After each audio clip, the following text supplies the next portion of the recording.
VotoCast. Jornalismo SPM nas eleições 2022. Mais de 5 milhões de crianças e adolescentes não tiveram acesso à educação no Brasil em 2020, segundo a Unicef. Quando o assunto é emprego, uma pesquisa do IPEA aponta que São Paulo é a cidade com maior desigualdade do país, com 10% dos mais ricos tendo 9 vezes mais opções de trabalho do que os menos afortunados. Um estudo da União Parlamentar, uma organização internacional que analisa os parlamentos mundiais, apontou que, dentre 192 países, o Brasil está na posição 142 no ranking de participação feminina na política nacional. Educação, desigualdade social e representatividade da mulher são temas cruciais para o desenvolvimento da nossa sociedade. Aos 29 anos e tentando a reeleição em 2022, a deputada federal Tabata Amaral trabalha por melhores oportunidades aos jovens, um Estado igualitário e pelo maior respeito à mulher, não só na política, mas também na sociedade. Mas quais são seus principais desafios? Como é sua participação na Câmara dos Deputados? E quais são suas pretensões para o futuro? Prepara o fone de ouvido e chega mais. Está começando mais um VotoCast. VotoCast. Jornalismo SPM nas eleições 2022.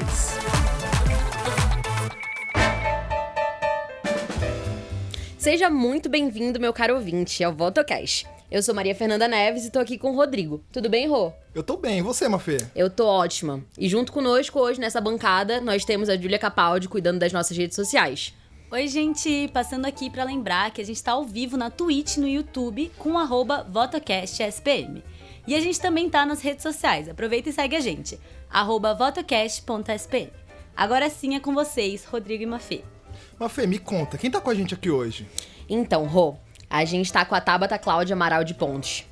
Ela é filha de uma bordadeira e de um cobrador de ônibus. Foi criada na Vila Missionária, bairro no extremo sul da capital paulista.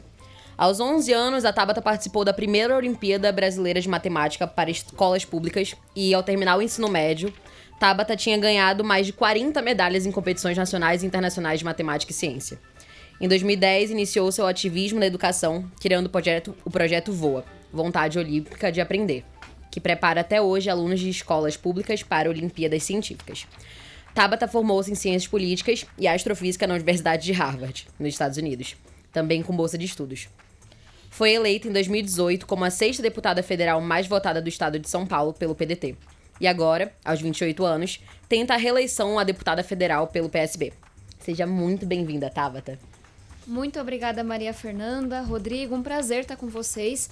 Eu anotei aqui que vocês pegaram pesado com Cláudia, mas tá tudo bem, eu não vou encarar como algo pessoal. E brincadeiras à parte, tô bem animada para essa conversa. Nós também. Então, Cláudia não, de Cláudia, eu não vou olha responder. Aí. Então, Tabata, pra gente começar, você pode começar a contar pra gente como é que foi a tua inserção na política? É uma longa história, mas vamos resumir. Acho que trazendo de um lado, né, e dialogando com esse momento que a gente vive, que o mundo todo está se deparando com um desinteresse dos jovens pela política, mesmo com uma população de juventudes extremamente engajadas e mobilizadas. Tô falando isso porque eu cresci odiando política. E eu acho que esse é o sentimento de uma parte da população. E como vocês falaram, eu cresci em uma ocupação na periferia de São Paulo, e onde a gente mora até hoje tem compra de votos. São os mesmos grupos de sempre. Em 2020 estavam dando R$200 uma cesta básica pelo voto. A nossa comunidade não se desenvolve, a Zona Sul é a região de ocupação mais recente de São Paulo. E para mim isso era política. E hoje eu sei que isso é politicagem. Mas eu não diferenciava a boa e a má política. Primeiro porque eu nunca tive formação política na escola, nem na escola pública, nem na escola privada como bolsista. Segundo, porque eu não via ninguém minimamente parecido comigo fazendo política. E terceiro, porque eu cresci com os grandes escândalos de corrupção na TV, né? Então foi um caminho para entender que a política era boa, que o que era ruim era a politicagem. E esse caminho, vocês contaram um pouquinho, foi a educação. Foi com as bolsas de estudo que eu recebi, foi com os professores que realmente me ajudaram, assim, de pagar comida quando eu não tinha dinheiro para almoçar. Foi essas oportunidades que foram me fazendo entender que, olha, tinha um caminho, tinha uma resposta que era a educação, só que a educação não era uma opção política do Brasil. E aí, depois de muitos anos trabalhando com educação, eu comecei antes de ir para o ensino médio, você percebe que se a política e os políticos não mudarem, a educação não muda. Você se cansa uma hora. Um prefeito lhe diz que vai acabar com um programa para não dar ibope para a gestão anterior. Eu ouvi isso. O outro vai lá, se compromete a acabar com indicação política para o diretor escolar e depois da eleição muda de ideia, entre aspas. Então foi essa indignação que me levou para a política e aí eu tive uma sorte danada porque eu disputei uma campanha em 2018 que era extremamente improvável, eu tinha certeza que eu não ia ser eleita, mas eu pude contar com muita gente boa do meu lado. Eu tive 5.000 voluntários, foi uma mobilização bacana. E aí venho vivendo mais de 3 anos de fortes emoções no Congresso Nacional. É isso. Tabata, e como você acabou de falar, você conquistou bolsas e sua vida foi transformada pela educação. Qual que você acha que é a importância de ter programas e projetos que incentivem o jovem a ter uma educação de qualidade? Se você olha para a realidade da periferia hoje, Rodrigo, eu vejo 3 caminhos honestos e seguros para um jovem quebrar o ciclo da pobreza. Educação, cultura e esporte. Eu não conheço ninguém que saiu da periferia e mudou sua vida e mudou a vida da sua família que não tenha sido por um desses caminhos. Agora, qual é o problema? A gente depende de oportunidades muito únicas, muito específicas. Ou de uma pessoa que tem um talento que é muito diferente, é identificada e recebe apoio. Então, mesmo na cultura, no esporte, na educação, a gente depende de sorte. E esse é o meu questionamento. E se a pessoa não tiver esse tipo de talento que é valorizado pela sociedade? E se a pessoa não for identificada cedo com esse talento? E se ela não estiver bem alimentada? E se ela não tiver o apoio? Se ela não tiver o dinheiro da passagem? São muitos Cs. E aí a gente volta para a questão da escola pública.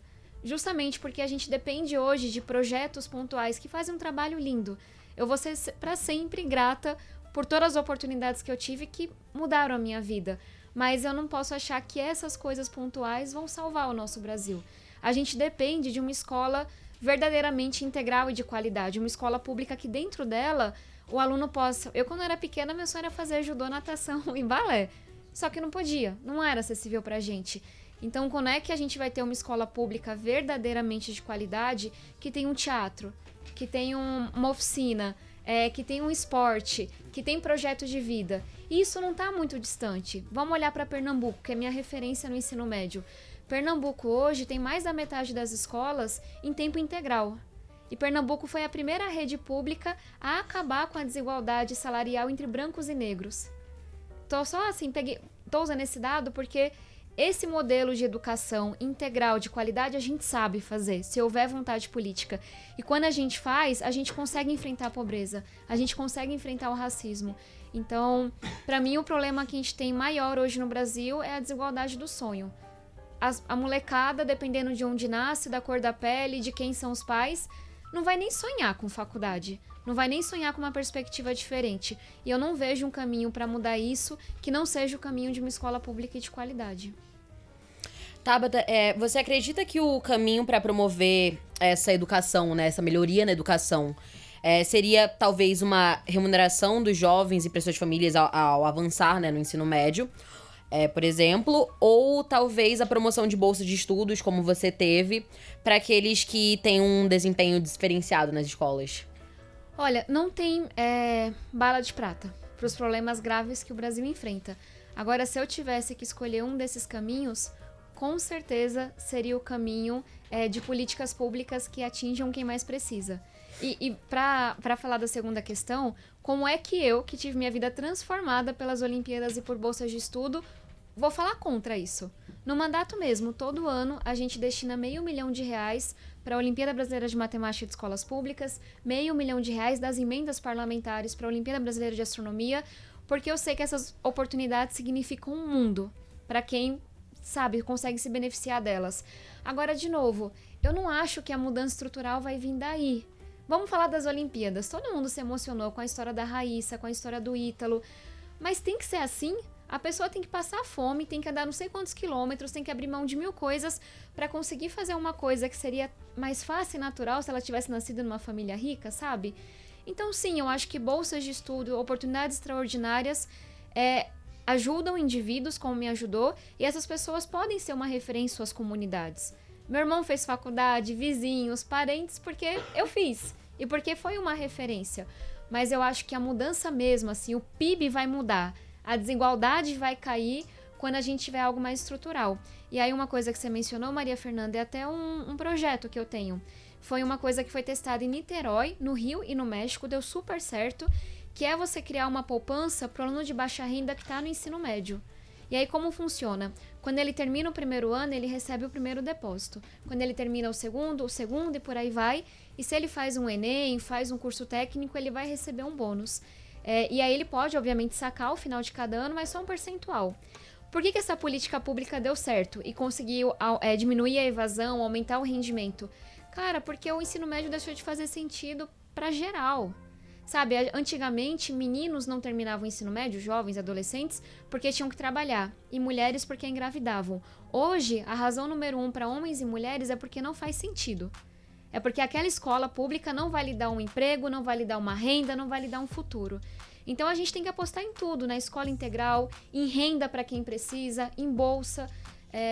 E aí esse é um problema, não vou me alongar aqui muito não, mas que aumentou de 2 a 3 vezes durante a pandemia, o abandono escolar. E a gente sabe que quem não termina o ensino médio vive 3 anos a menos. Só para a gente ter uma dimensão do que significa essa tragédia na educação que a gente está vivendo.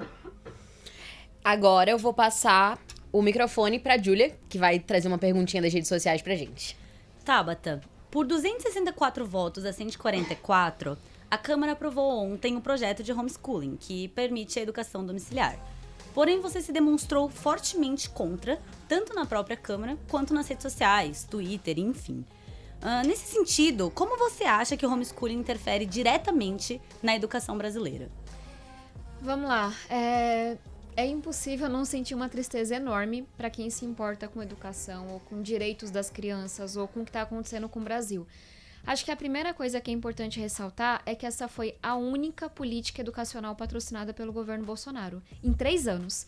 E assim, falo com muita propriedade, porque o governo trabalhou contra a renovação do Fundeb, que cuida de metade do dinheiro da educação.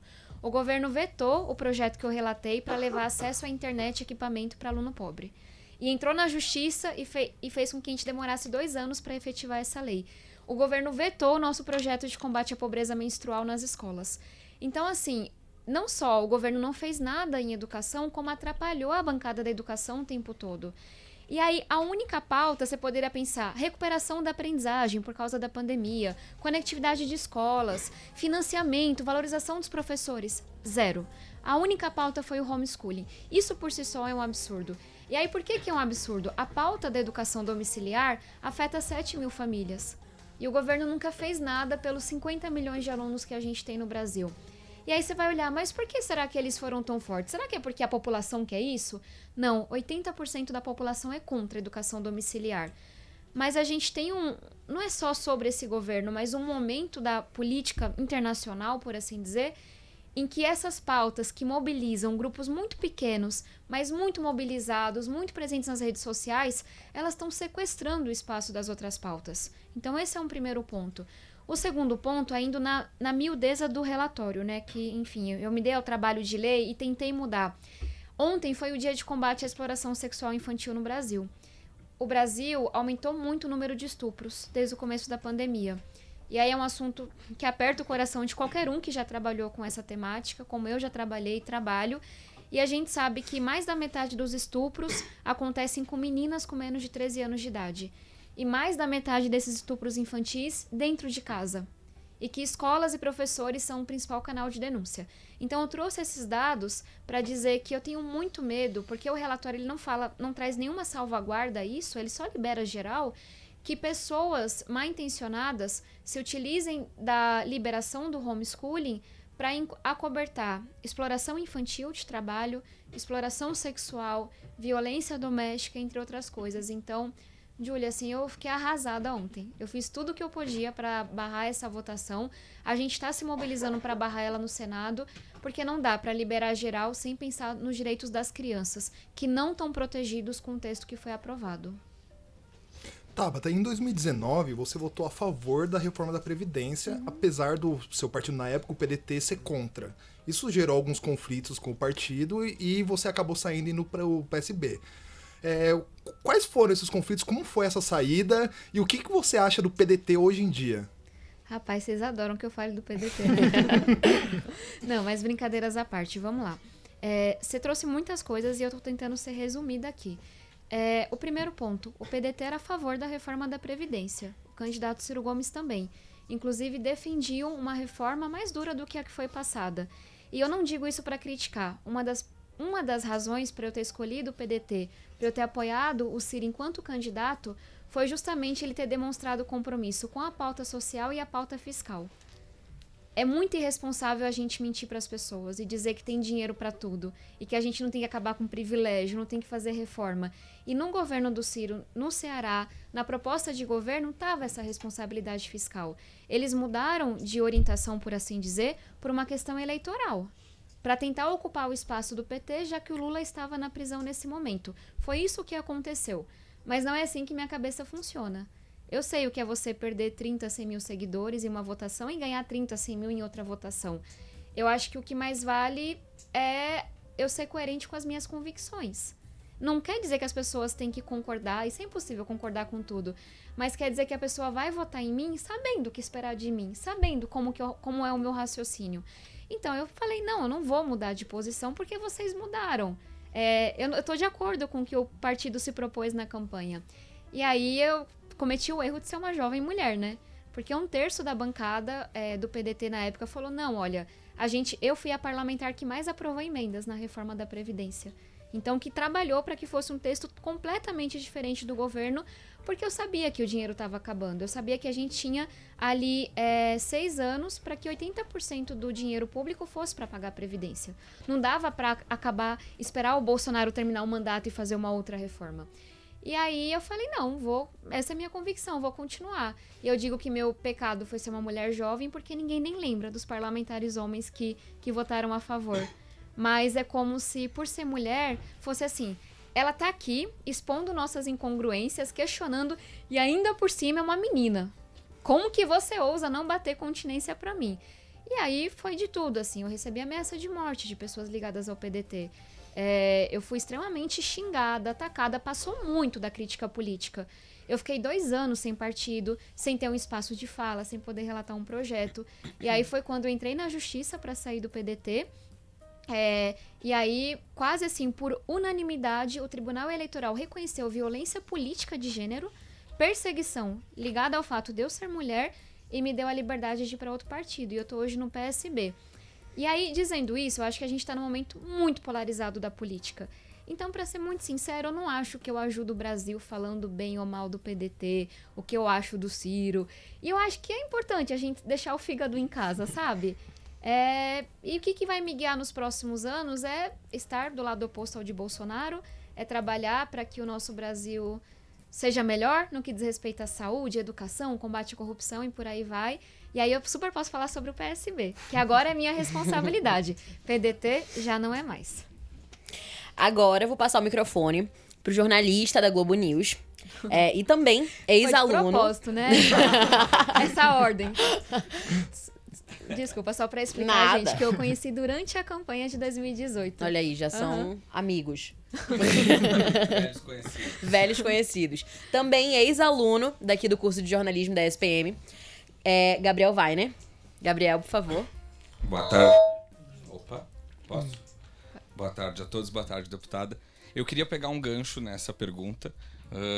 E eu não quero que você faça um juízo de valor de ninguém, mas é uma pergunta bem objetiva que envolve outras pessoas. Então, em 2018, a senhora teve uma eleição super expressiva, né? Foi a aposta do PDT, foi uma aposta super bem sucedida. E lógico que em 2018 estava com o Ciro, apoiando o Ciro para a presidência. Veio essa questão da reforma da Previdência, as divergências com o partido ficaram nitidamente insustentáveis, a senhora foi para o PSB. O PSB que esse ano, na eleição nacional, vai apoiar o ex-presidente, a candidatura do ex-presidente Lula, mas que enfrentou sérias dificuldades de compor uma federação com o PT, principalmente por conta da disputa eleitoral aqui em São Paulo, né? Tem a candidatura do Márcio França, pelo lado do PSB, e o Lula, que é a candidatura do Haddad para o governo do Estado. Mais 2 contextos só antes da pergunta. Aí eu vou ter assim, 30 minutos pra responder. Não, é rapidinho. No Flow, naquele fatídico episódio que você teve a sorte de participar, eu não lembro se foi o Monark que te perguntou, mas a senhora disse que entre Bolsonaro e Ciro, votaria no Ciro, e entre Lula e Ciro, votaria no Ciro. E recentemente eu li uma matéria da Folha de que num jantar a senhora tinha dito também que, já que o Lula vai ser o nosso presidente, que pelo menos seja com o Alckmin de vice. Tendo todos esses ingredientes, eu quero saber quem que a senhora vai apoiar para a presidência e para o governo do estado nas eleições desse ano. Eu tô anotando aqui, porque foram 20 perguntas disfarçadas de uma. É só uma. Mas eu vou tentar usar meu poder da concisão. Gabriel, um prazer lhe encontrar. Eu tava só brincando, porque ficou bem casadinho. Eu queria só trucar uma fala. Eu não sei se eu fui a aposta do PDT, não. Eu tive 5.000 voluntários. O meu mapa de votos é o mapa de onde estavam meus voluntários, não de onde o Ciro foi votado. O PDT não apostou em mim com recursos, por exemplo. Eu tive quase 500 doações e eu recebi recurso na última semana por causa da cota. E tive que devolver um pedaço porque eu não consegui usar. Então, talvez tenha sido no discurso. Na prática, mulher jovem como eu, ainda mais rebelde, ser aposta de partido é muito raro. Em relação à federação, eu só queria me posicionar que eu acho que o PSB acertou muito em não se federar ao PT. O Brasil é um país gigante, extremamente desigual e que comporta 2 partidos de esquerda. Na hora que o PSB federasse com o PT, ia virar uma sublegenda. E o PSB passou agora por sua autorreforma e é o único partido grande de esquerda que se posiciona de forma enfática em seu estatuto contra ditaduras de esquerda. O PSB é o único partido que condena Venezuela, por exemplo, Coreia do Norte e por aí vai. Então eu estou pontuando só essa diferença, mas porque eu acho que cabe uma esquerda que olha para frente no Brasil. E eu acho que o PSB vem ocupando esse lugar. Falando sobre eleições presidenciais e eleições estaduais. Acho que, como boa parte da população, eu ansiei muito por uma terceira via, dê o nome que você quiser. Pura e simplesmente porque é mais importante do que vencer Bolsonaro. Mas não assim, mas logo depois que a gente vencer Bolsonaro, a gente vai ter que lidar com uma sociedade extremamente dividida. E a gente não vai ter vencido o bolsonarismo. E o nosso Brasil está destruído. Na educação, a gente andou 20 anos para trás, quando a gente fala de abandono escolar. Na área ambiental, vai levar muitos anos para a gente refazer os decretos que a Carla Zambelli destruiu na Comissão do Meio Ambiente. Na inflação, no desenvolvimento econômico, a desindustrialização que a gente está vivendo. Então, assim, não se reconstrói um país tão dividido como o nosso vai estar. E eu tenho receio dessa polarização por isso. Primeiro, porque eu acho que não é óbvio que a gente derrotou Bolsonaro. Me preocupa as últimas pesquisas. E segundo, porque eu realmente anseio por essa união.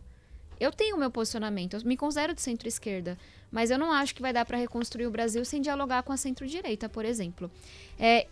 Mas quando eu olho para a pesquisa e quando eu olho para tudo que está acontecendo, eu também vejo que não sei se é muito realista da minha parte esperar por uma terceira via nesse momento. E meu compromisso, desde 2018, desde sempre, é contra o autoritarismo de Bolsonaro, é contra o populismo que ele representa. Então, hoje eu entendo que talvez a gente fale muito mais de um cenário de frente ampla do que de terceira via. E aí, olhando um pouco para o que aconteceu em Israel, em que todo mundo se uniu, olhando um pouco para Geringonça, em Portugal, outros países fizeram esse caminho. E não dá para falar em frente ampla, todo mundo pela democracia, sem incluir o maior partido, que é o PT. Minhas diferenças com o PT estão claras para todo mundo que me acompanha, mas, ainda assim, obviamente, tenho muito mais convergências com o PT do que com o partido de direita. Quando a gente fala sobre renda mínima, educação, combate à desigualdade, minhas discordâncias dizem muito mais respeito a combate à corrupção, defesa irrestrita da democracia e responsabilidade fiscal. Então, nesse sentido, se a gente entende que o caminho é uma frente ampla, eu acho que é muito positivo o Alckmin como vice do Lula. Gente, frente ampla não se constrói com seu amiguinho de infância. Se constrói com quem esteve do outro lado. Se constrói com quem você discorda, mas que é democrata. Agora, eu dei essa volta toda para dizer que eu acho que a gente está errando tanto em falar de primeiro turno. Todo mundo tem bolhas, mas eu tenho bolhas mais diferentes do que a média. Minha comunidade não tá nem aí para as eleições desse ano. Meus tios, minha mãe, a galera tá preocupada com o preço das coisas no mercado. Aí fica essa coisa, vou me colocar assim, mas que é de jornalista e político. Pra gente, as eleições são amanhã, pro povo não são. E eu acho que se a gente for de novo pras urnas, eu voto em fulano, eu voto em ciclano, partido A, partido B, sem um projeto, a gente não tem a menor chance de conquistar o voto de quem votou em Bolsonaro, por exemplo.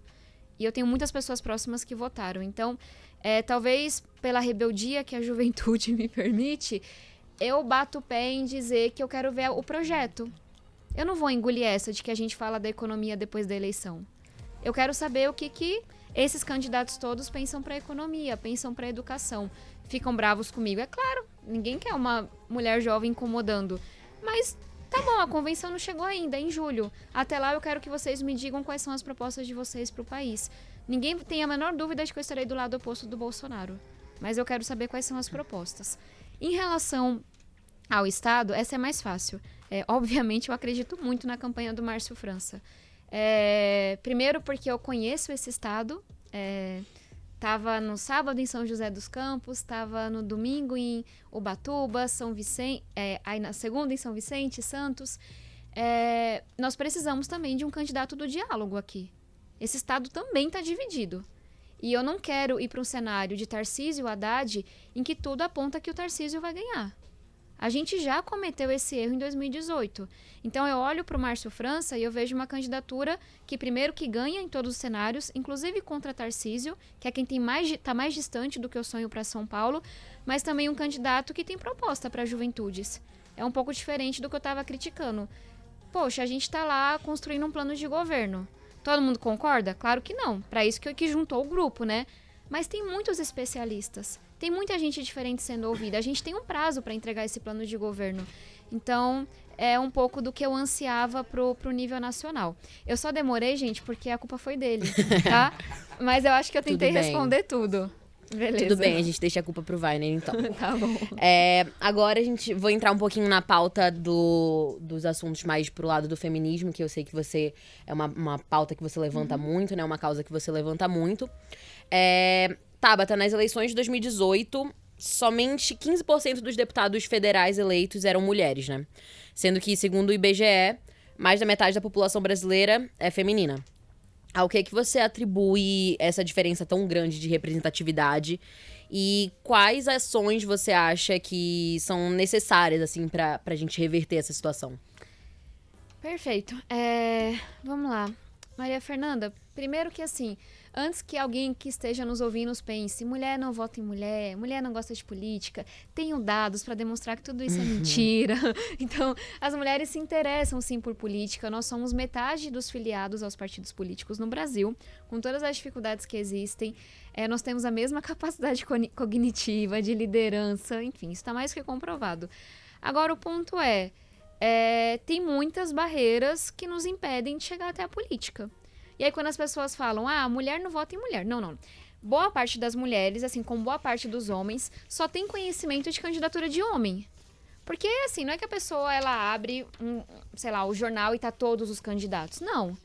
Ela vai ter conhecimento do que tá na comunidade comprando voto, ou, no melhor dos casos, do que tá na TV, nas redes sociais, falando de algo diferente. Quem são as pessoas com recurso, hoje em dia, de forma majoritária, para estar na TV, para estar na rede social, para entregar o panfleto? Homens, brancos, de famílias ricas, amigos de donos de partido. Então, assim, candidaturas femininas não chegam na população. Esse é um primeiro ponto. E isso, tô ali na ponta, né? A mulher já superou várias coisas, decidiu ser candidata, tá lutando contra a maré. Ainda assim é difícil ela chegar, mas vamos dar um passo atrás.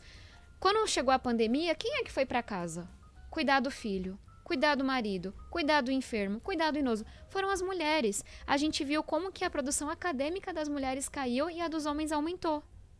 Isso é um reflexo do que é a sociedade machista em que a gente vive. Então, como tem muita coisa que fica nas costas das mulheres, como elas não são incentivadas a se verem nesse lugar, cara, a referência importa muito. Eu me encontro com muitas menininhas, assim, de 8, 9 anos, que viram pra mim e falam, eu quero ser prefeita, eu quero ser presidente. Eu nunca vi uma mulher jovem na política antes, sabe? E eu sei que existem, gente, mas elas não chegam, sabe? Não é quem tá no jornal, não é quem tá na TV. Então, falta referência, tem muita dificuldade no meio do caminho. Dentro dos partidos são muito machistas, da esquerda à direita. A esmagadora maioria, presidente de diretório municipal, estadual, nacional, tudo homem. Então eles se veem nos homens, não se veem nas mulheres. Chega na campanha, tem menos recurso. Então, assim, eu poderia ficar listando para vocês todas as 1000 razões, mas o resumo é muito difícil para a mulher chegar e falar, vou me candidatar. E quando ela decide fazer isso, ninguém acredita nela. Quantas vezes eu ouvi que era uma ilusão? Eu achava que era, que eu não ia ter força para defender minha ideia. Me questionaram se eu era mesmo candidata, queriam ver comprovante. Me assediaram numa feira, meio-dia, 5 homens, sabe? Muitas coisas que você tem que enfrentar. E aí você chega no mandato e fala, não, agora vão me respeitar. Que isso? A gente fez um levantamento de 8 dias, se eu não me engano, centenas de vezes sendo chamada de puta pra baixo. Porque a pessoa discordava de uma ideia minha. Então, assim, é muita violência. Eu tenho alguns processos na justiça por ofensa à honra, por ameaça de morte, por ameaça de violência sexual. Eu recebo ameaça na minha casa. É disso que eu tô falando, sabe? Já tive que andar com escolta. Então, é muito difícil pra mulher ocupar esse lugar. Mas porque a gente insiste e vai. E, gente, só pra ressaltar, assim, tudo isso porque eu não sou LGBT, eu não sou lésbica, eu não sou trans, eu não sou negra. Senão o buraco era muito mais embaixo. Porque essas coisas vão se somando. Então é muito guerreira a mulher que fala, cara, vou me candidatar, vou lutar. E por que a gente continua? Porque você encontra essas meninas na rua. E você fala, porque eu tô lá, ela quer estar lá daqui a pouco. E eu tenho certeza que o caminho é esse. Eu defendo reserva de cadeiras no parlamento, cotas para mulheres. Venho lutando para que a distribuição do fundo seja mais transparente. Entre várias coisas que a gente pode fazer para melhorar isso, sabe? Tem vários países que a gente pode copiar. O que falta é uma mobilização maior da sociedade e a gente entender que o caminho é ocupar. Os homens não vão sair pra gente sentar. A gente vai ter que ocupar esse lugar. Só complementando que eu acho que é muito guerreira qualquer mulher que se põe em qualquer posição de exposição, né?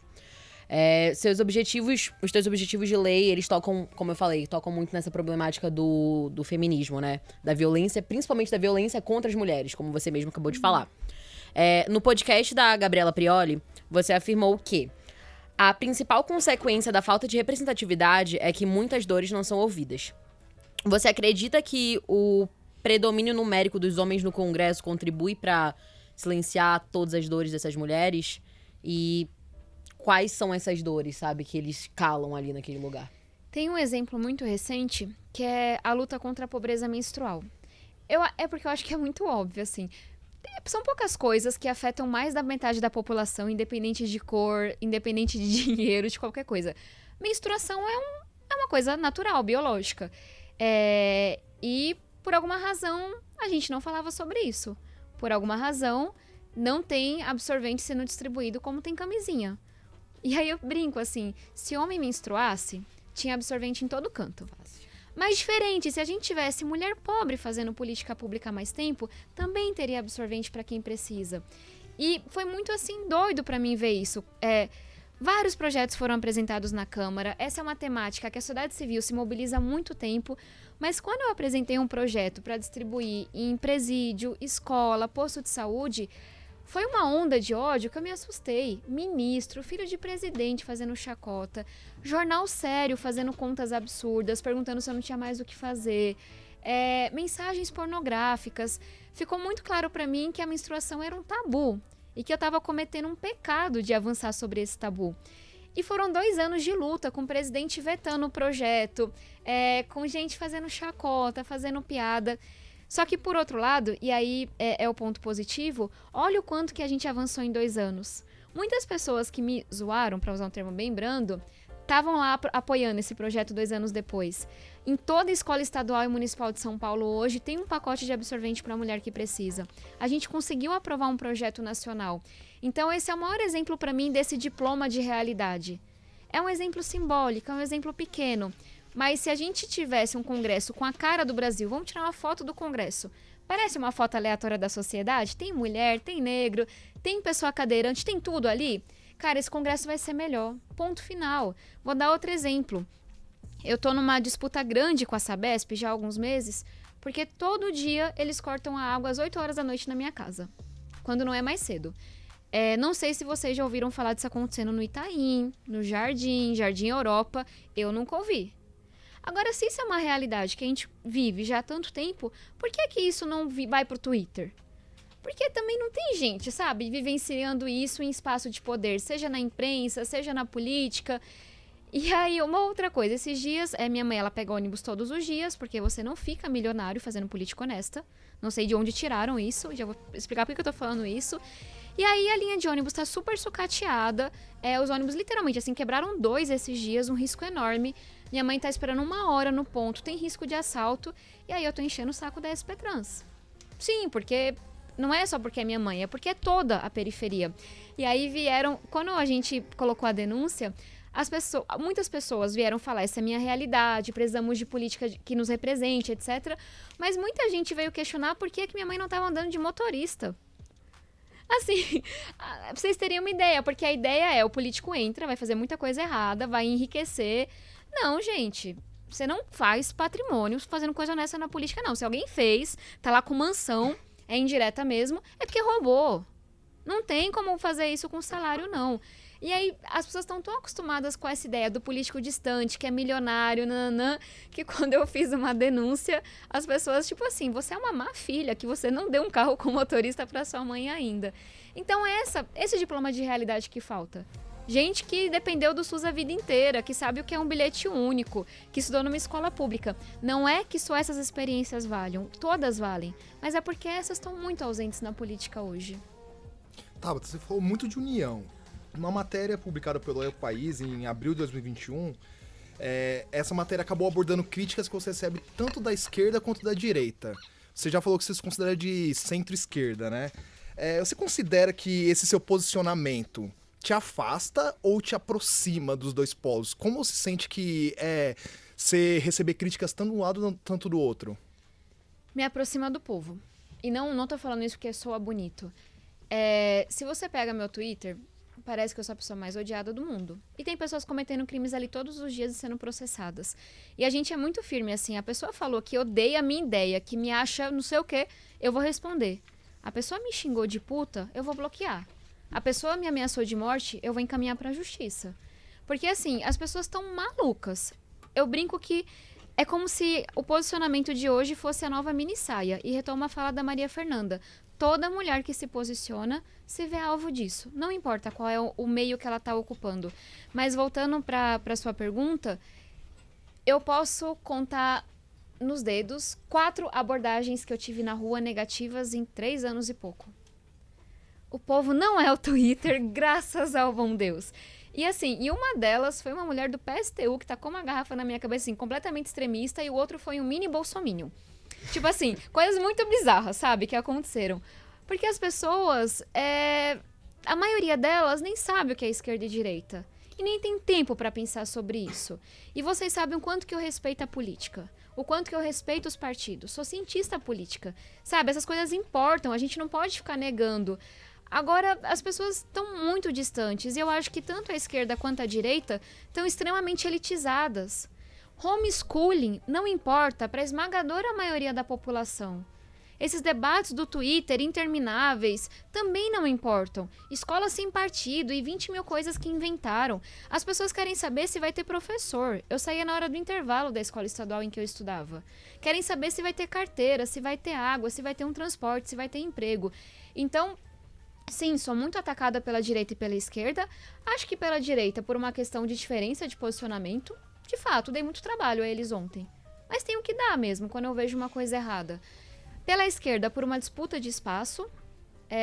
As diferenças são pequenas, muitas vezes, mas é disputa. Agora, as ruas estão querendo outras coisas. E talvez Bolsonaro tenha sido eleito justamente porque os principais partidos de esquerda e direita do Brasil se elitizaram e começaram a tratar de pautas que não interessavam a maioria da população. Agora vamos chamar as mídias de novo. Fala daí, Júlia. Bom, Tabata, os jovens, no geral, sabem muito pouco sobre a política. A Carolina Ciossi comentou aqui no nosso Instagram, que é @votocast.spm, que na sala de aula dela, poucos sabem das funções de um deputado ou um vereador. E que questões políticas são pouco discutidas entre esse público mais novo. Dito isso, e você, enquanto jovem atuante do cenário político, o que você acha que é interessante ser feito para estimular a população dos jovens dentro da política? Carolina, o problema que você trouxe é do mundo todo. Jovens super politizados, engajados, querendo construir um mundo melhor, mas odiando política, querendo distância da política. E acho que a gente teve um exemplo recente, que foi a questão de tirar o título de eleitor, da gente conseguir converter, enquanto sociedade, essa mobilização online para uma mobilização política. A gente começou o ano com um recorde mínimo de jovens inscritos para poderem votar, o que é extremamente assustador.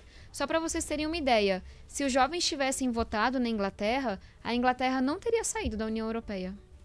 E quem mais vai se lascar com a saída da Inglaterra da União Europeia são os jovens que estão começando a trabalhar agora, não os idosos que queriam isso por razões ideológicas. E porque os jovens votaram, o Biden ganhou do Trump nos Estados Unidos. Então, assim, o voto dos jovens importa pra caramba. E agora a gente tem 2 milhões de novos eleitores por causa das campanhas que foram feitas nas redes sociais.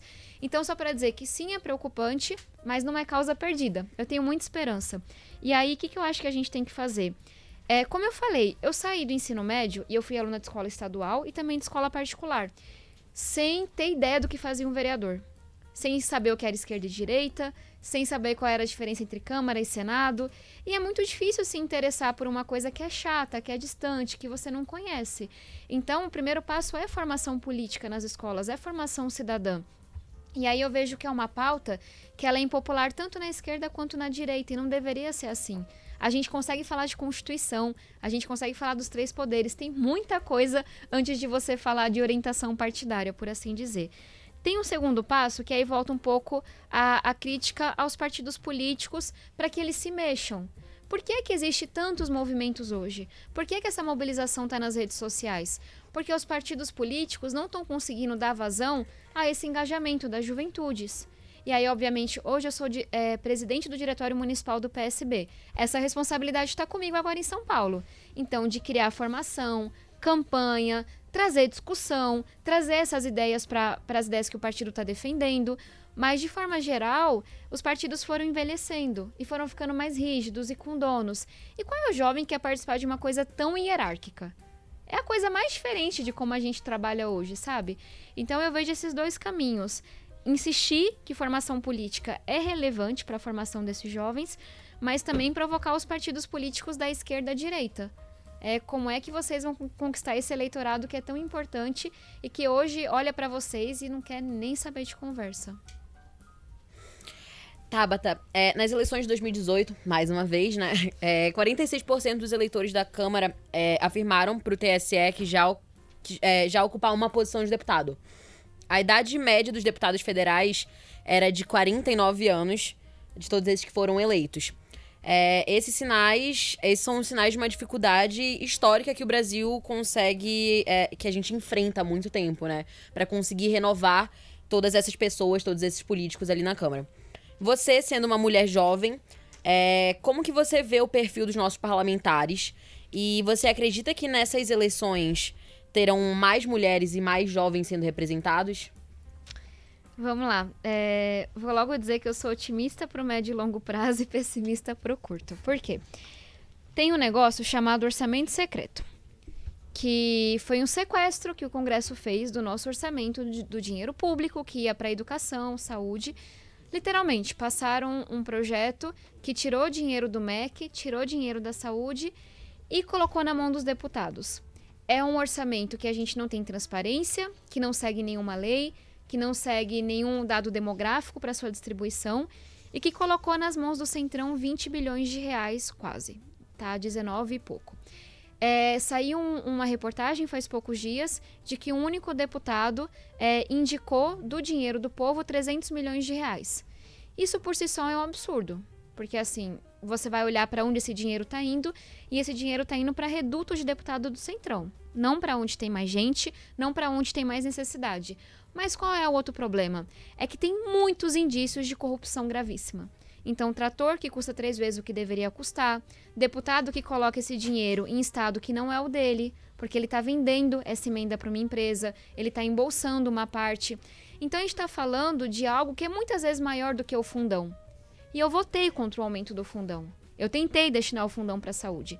Mas as pessoas acham que é o fundão que vai garantir a reeleição do Centrão. Não é. O que vai garantir a reeleição dos deputados fisiológicos é o orçamento secreto. Então, por esse lado, eu acho que essa bancada fisiológica vai aumentar de tamanho na Câmara. Porque eles nunca tiveram tanto dinheiro para fazer campanha. Num contexto em que as pessoas não querem falar de política, não querem falar de renovação, não querem falar de boa política, realmente se cansaram. Por outro lado, por que eu sou otimista no médio e longo prazo? Porque alguém como eu jamais seria eleita.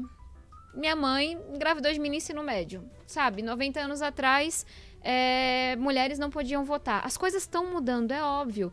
Hoje, mais da metade de quem está na USP vem de escola pública. Só que está mudando muito lentamente. Então, sim, eu acho que a gente vai ver cada vez mais candidatos negros, candidatos da periferia, candidatas mulheres. Mas isso vai ser colocado em contra-cheque com uma ala fisiológica do Congresso que tem cada vez mais dinheiro para fazer campanha. O resultado disso, eu acho que vai ser negativo nesse ano e eu espero que seja positivo nos próximos. Tabata, nosso tempo está acabando, queria agradecer você desde já e queria saber quais são os seus planos para o futuro depois das eleições agora de 2022, está no radar, talvez uma prefeitura de São Paulo, alguma coisa assim, e também pedir para você deixar um destaque final para a nossa audiência. Perfeito. Eu tenho uma forma de encarar a política que frustra muitas pessoas, mas que eu acho que é boa. Cara, não sei se a política deveria ser encarada como uma carreira, porque se for, eu já fiz tudo errado. Era para ser vereador, prefeito, deputado estadual, deputado federal, senador e por aí vai. E eu acho que é importante a gente não ter tudo desenhadinho na cabeça, sabe? Eu não tenho um plano traçado. Muito menos de, você quer ser presidente da república? Eu não sei, sabe? Tipo, talvez daqui a algumas eleições eu queira estar trabalhando em outro lugar e tá tudo bem. Isso frustra um pouco as pessoas, porque meu sonho é que a gente tenha a melhor escola pública do mundo. Eu acho que hoje esse é o lugar em que eu mais contribuo, mas eu não sei onde vai ser daqui a alguns anos. Mas dito isso, eu tenho uma missão, espero eu brinco, né? Se Deus abençoar e o povo votar, de estar no Congresso ano que vem pra gente reconstruir esse Brasil. Pra ser muito sincera, se Bolsonaro ganhar, Deus me livre e guarde, eu não tenho a menor ideia do que vai acontecer, porque ele tá seguindo a cartilha da Venezuela, ele tá seguindo a cartilha, sabe, de todos os países autoritários da Europa, que é você entuchar o judiciário de pessoas ligadas a você, que é você usar a Polícia Federal para perseguir as pessoas que te criticam, que é você perseguir a imprensa, que é você processar pessoas que foram... É o que ele tá fazendo agora. Imagine quando ele puder indicar mais ministros do STF. Ele já tirou um diretor do IBAMA porque foi contra o interesse pessoal dele. Ele já tirou um diretor da Polícia Federal porque foi contra o interesse do filho dele. Então, eu tenho muito receio, mas se for isso, estarei lá para lutar pela nossa democracia. E se não for, que é o que eu espero, estarei lá para tentar unir e reconstruir esse Brasil e dar a minha contribuição. É isso. E acho que, sei que a gente está super sem tempo, mas... talvez seja meio ousado da minha parte pedir isso, mas que a gente tenha um pouco mais de esperança por um pouco mais de tempo. O Brasil não vai mudar em uma única eleição, não existe salvador da pátria. O Congresso vai ser diferente quando eleger, 200 pessoas diferentes, não é uma, não é duas, não é três. E eu acho que a gente tem toda a capacidade de fazer isso, em 10 anos, em 20 anos talvez. E eu acho que vale a pena esse caminho, de continuar acreditando não em político A, B, C ou D, não em partido A, B, C ou D, mas no poder da política de transformar, no poder das pessoas coletivamente de transformarem o mundo. Então acho que seria a minha mensagem, não vota nulo, não vota branco, não se abstenha. É frustrante, é revoltante. Ontem eu saí da Câmara assim arrasada da votação, mas eu acho que vale a pena. E a gente acabou não falando, mas poxa, por uma luta nossa, 14 mil escolas vão receber acesso à internet de qualidade. 18 milhões de alunos vão receber acesso à internet. Tem várias meninas que iam faltar à escola e que hoje têm o acesso ao absorvente. Vale a pena ocupar esse lugar. Então, acho que essa é a mensagem. Muito obrigada, Tabata. O Votocast é um programa realizado por alunos do curso de jornalismo da SPM de São Paulo. Essa edição foi apresentada por mim, Rodrigo Narciso. E por mim, Maria Fernanda Neves. Nas mídias sociais, Júlia Capaldi, Felipe Padovese. Roteiro de Rodrigo Narciso, Rafael Saldanha e Larissa Cripa. Edição por Richel Pive e Karina Lopes. Colaboração, jornalista Gabriel Weiner, da Globo News. Trabalhos técnicos, Afonso Alfonsos.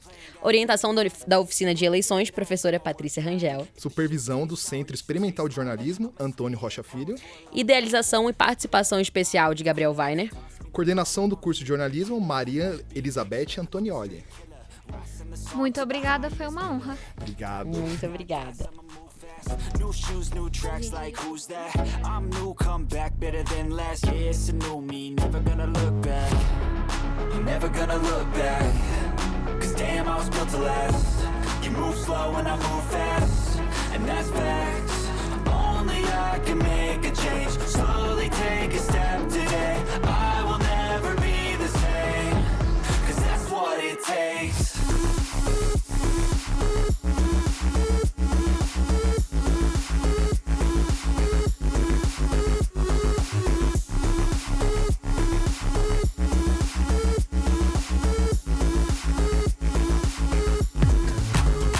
VotoCast. Jornalismo SPM nas eleições 2022.